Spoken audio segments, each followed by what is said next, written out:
terima kasih Anda masih bersama kami pemirsa. Video ditemukannya surat suara Capres-Cawapres nomor urut 02 di sebuah TPS di Kabupaten Tegal, Jawa Tengah viral di media sosial.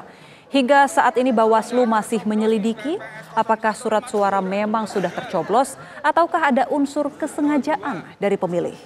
Terjadi kecurangan. Bawaslu Kabupaten Tegal masih menelusuri viralnya penemuan surat suara Capres-Cawapres nomor urut 2 yang sudah tercoblos di TPS 01 Desa Lemah Duur, Kecamatan Adiwerna, Kabupaten Tegal.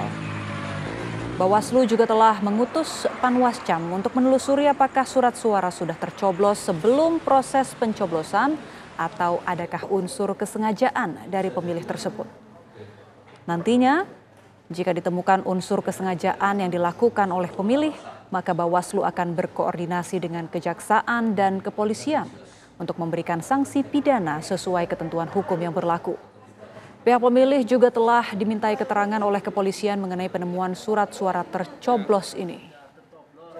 Sudah tercoblos di TPS 01 Lemah Duur, Adiwerna Tegal. 02. Dan langsung saja pemirsa kami ajak Anda untuk bergabung dengan pihak Bawaslu dari Kabupaten Tegal. Ada Bapak Dedi Kusdianto selaku Koordinator Divisi Penanganan Pelanggaran dan Data Informasi Bawaslu Kabupaten Tegal untuk mengonfirmasi terkait temuan ini. Selamat siang, Mas Dedi. Apa hasil temuan sejauh ini? Apakah memang benar ada surat suara yang tercoblos sebelum pemungutan suara? Ya, baik, terima kasih. Berdasarkan informasi yang sudah kami himpun melalui pengawas TPS dan keterangan-keterangan yang kami dalami di KPPS, itu secara kronologi pada pukul sekitar 10.45 waktu Indonesia Barat itu terdapat pemilih yang berinisial M yang sudah terdaftar dan melakukan registrasi dan telah diberikan sebanyak 5 surat suara. Kemudian yang bersangkutan masuk ke bilik suara. Ketika berada di bilik suara, tiba-tiba saja yang bersangkutan mengangkat dan menunjukkan surat suara untuk presiden dan wakil presiden itu. Dan yang bersangkutan itu mengklaim bahwa surat suara tersebut sudah tercoblos. Begitu. Baik, lalu untuk secara kronologi. Hasil konfirmasi kepada si pemilih ini seperti apa, Mas?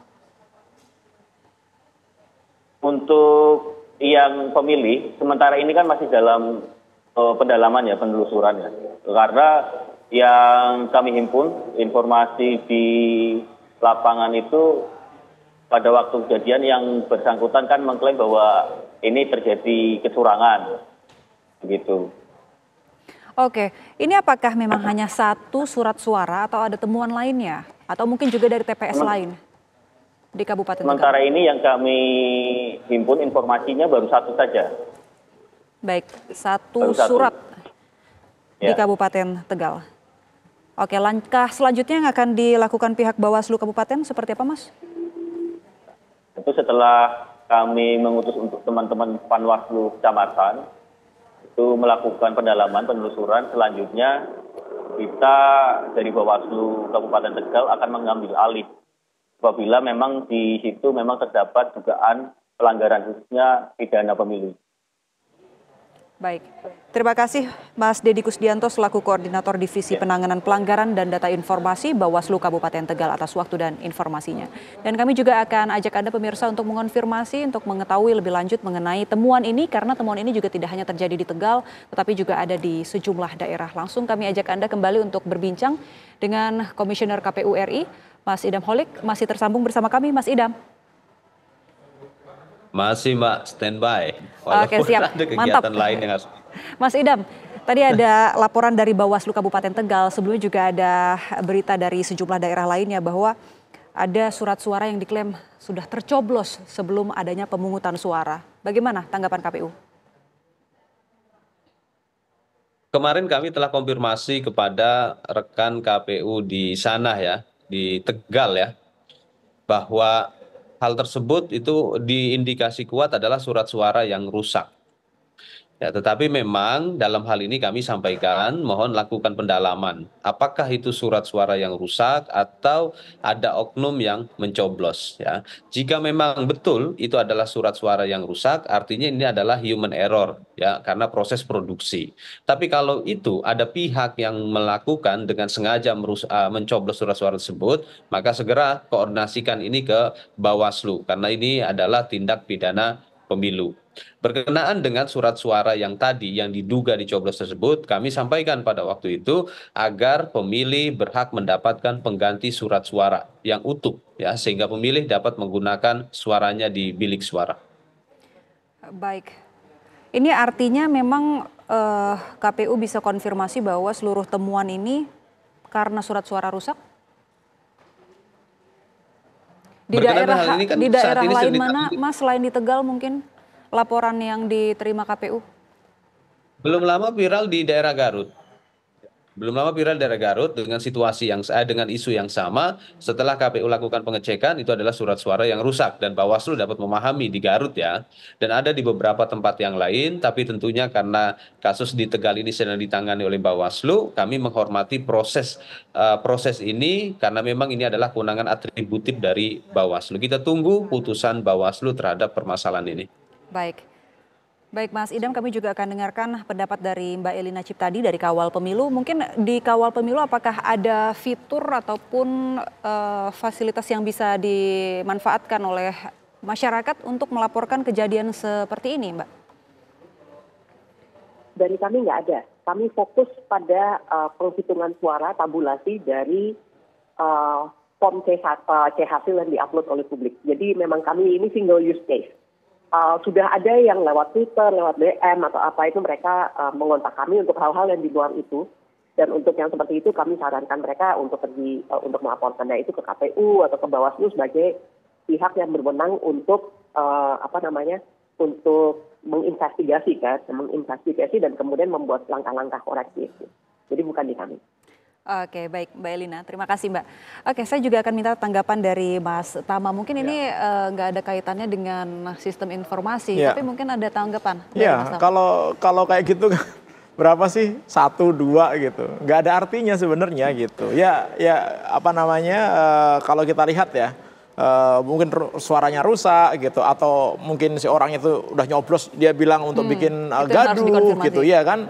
Tapi cuma 1 gitu, atau cuma 2. Ini kalau di sistem IT gitu ya, 1, 2 tuh nggak ada artinya. Ngapain 1, 2? Ngerubah 800 bisa, 1000 bisa, 1 juta bisa, 2 juta bisa, 10 juta bisa gitu. Kalau sistemnya nggak kuat, ya kan gitu. Jadi kenapa saya bilang bahwa sistem IT KPU ini perlu kita jaga benar gitu. Karena cara paling gampang gitu untuk membuat gaduh adalah ngerusak sistem KPU. Gitu. Oleh karena itu Pak Idam ini tugasnya berat sekali nih, Bu Betty tugasnya berat sekali dan saya mengerti gitu. Ngurusi 823.000 TPS dengan petugas KPPS yang bermacam-macam, dengan orang yang bermacam-macam gitu ya, pasti rumitnya minta ampun lah gitu. Nah itu sebenarnya bisa diantisipasi kalau kita memiliki sistem perhitungan Sirekap yang memang bagus gitu. Yang tadi semoga Pak Idam habis ini minta stafnya gitu untuk memperbaiki supaya ada pembatasan jumlah tiap TPS begitu. 300 per atau TPS kemudian sistem IT KPU benar-benar pertahanannya diperkuat lagi, misalkan pemasangan web application firewall gitu, supaya supaya tidak didos lagi, supaya tidak dibikin lumpuh lagi, diperkuat lagi sistem firewallnya misalkan seperti itu gitu. Kemudian lakukan assessment untuk ngecek kira-kira ada nggak yang sudah berhasil masuk gitu, hacker yang mungkin nanti ketika perhitungan sudah final dia mau ngotak-ngatik isinya gitu. Nah kalau itu bisa dipastikan, insya Allah enak kita ngelihatnya gitu ya. Jadi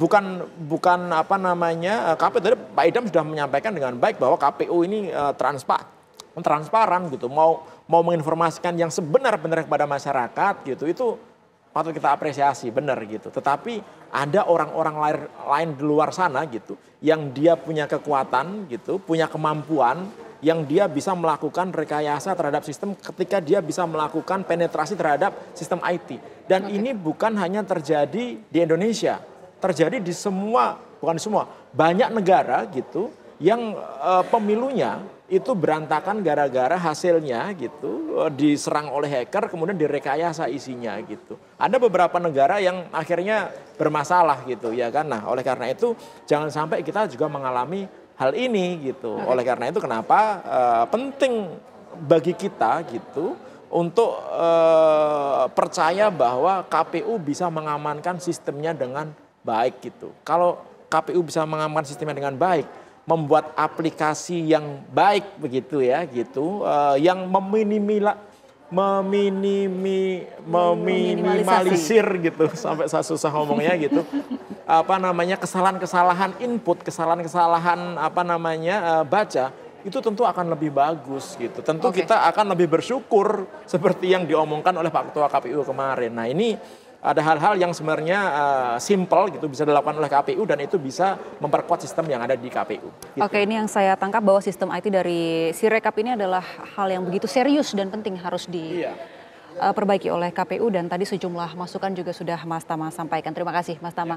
Saya juga meminta pendapat dari Prof. Wiwi. Tadi juga kita lihat tidak hanya permasalahan di Sirekap tapi juga ditemukan di lapangan ada surat suara yang diduga sudah tercoblos duluan. Tanggapan dari Prof. Iya, meskipun mungkin tidak seluruhnya seperti itu, begitu ada dan 1, masih 2, 3 ditelusuri juga ya, gitu ya, diviralkan dan sebagainya, ini akan berpengaruh. Sekecil apapun akan berpengaruh. Apalagi dipertontonkan, coblos semuanya gitu, kayak di Madura. Wah ini bahaya ini gitu kan. Jangan-jangan kemarin sudah ada coblos, meskipun tidak ada gitu ya. Jadi hal yang seperti itu harus dikawal secara menurut saya secara proper. Ini memang menurut saya sudah sekarang ini taruhannya ada di KPU dan Bawaslu saat ini, gitu ya. Karena kita sudah melakukan tugasnya rakyat mencoblos kan gitu ya. Dan paslon partai-partai menunggu. Nah, sekarang bolanya ada di KPU dan Bawaslu. Silahkan mainkan itu dengan sangat bagus. Anda bagus diapresiasi, mereka tidak bagus akan tidak diapresiasi. Baik, lagi-lagi nanti akan berpengaruhnya kepada kepercayaan publik begitu ya Pak? Oh iya, sangat. Jadi demokrasi yang kita bangun ini Mbak, sebetulnya adalah tugasnya membangun trust tadi itu, trust building. Yang ujung-ujungnya nanti dengan trust building itu kita membangun dignity bangsa.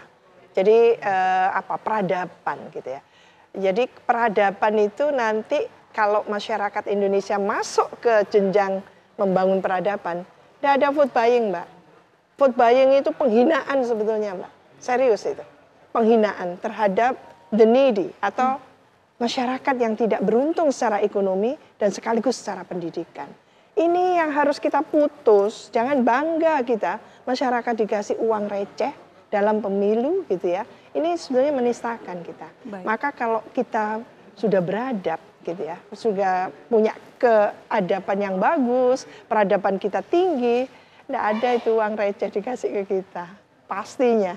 Jadi kita dengan sukarela menggunakan hak politik kita sebagai warga negara. Lah itulah kematangan politik warga negara yang kita impikan gitu ya, untuk segera bisa diwujudkan gitu dalam pemilu selanjutnya nanti. Oke, terima kasih Prof. Siti Zuhro, peneliti utama politik BRIN atas waktu dan masukan dan juga tanggapan yang luar biasa. Begitu juga dengan Mas Pratama Persada, kita sudah dengarkan dari sudut pandang pakar IT. Terima kasih juga Mas Idham Holik, Komisioner KPU RI, yang tugasnya tanggung jawabnya nih begitu besar. Kita beri kepercayaan ini kepada KPU dan Bawaslu, dan juga terima kasih kepada Mbak Elina Ciptadi dari Kawal Pemilu untuk waktunya. Dan pemirsa, Breaking News TV On masih akan kembali sesaat lagi bersama rekan kami Ana Tialita. Tetaplah bersama kami.